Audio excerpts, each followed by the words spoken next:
Everyone, আমি চলে এসেছি আবার একটা নতুন ভিডিও নিয়ে। আর আজকের ভিডিওটা হচ্ছে কিন্তু এই মন্দিরটা। তো যাওয়ার টাইমে আমি কোনো রকম ভিডিও ক্লিপ নেইনি, কারণ এটা আমার অভ্যাসগত রোগ যে আমি যখন অনেকের সামনে থাকি আমি একদমই কথা বলতে পারি না, ভিডিও তুলতে পারি না।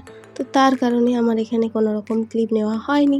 কিন্তু মন্দিরে নেমে আর লজ্জা করলাম না, লজ্জা ছেড়ে আমি আমার ভিডিওটা করা শুরু করলাম। তো দেখো, মন্দিরটা দেখতে কিন্তু খুব দারুণ লাগছিল। আর ওইটা কিন্তু একদম রাস্তার ধারে। এই মন্দিরটা কে কে চেনো?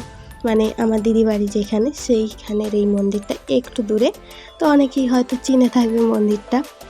তো যদি কেউ চিনতে পারো অবশ্যই নামটা কমেন্ট করে যেও যে এটা কোন জায়গায়। তো এখানে সবাই দেখো পুজো দেওয়া হচ্ছিলো, তো আমরা ওখানে গিয়ে মায়ের দর্শন করছিলাম। দেখো, তোমাদেরকেও দেখাচ্ছিলাম কেমন লাগছে দেখো। তো এখানে আমার সাথে আরও অনেকে ছিল।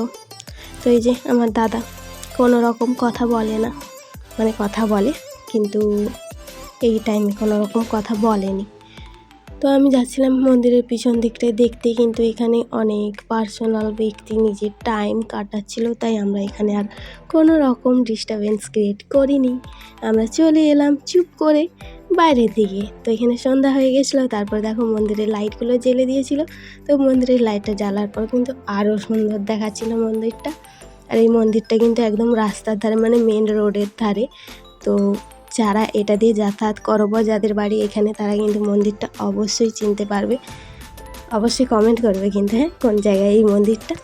তো আমি তো ফার্স্ট টাইম গিয়েছি, তোমরা হয়তো রোজ রোজ যাও, হতেই পারে। তো ফেরার পর দেখলাম এখানে যে আমি কালী পুজোতে এসেছি, সেই পুজোতে এখানে হচ্ছিল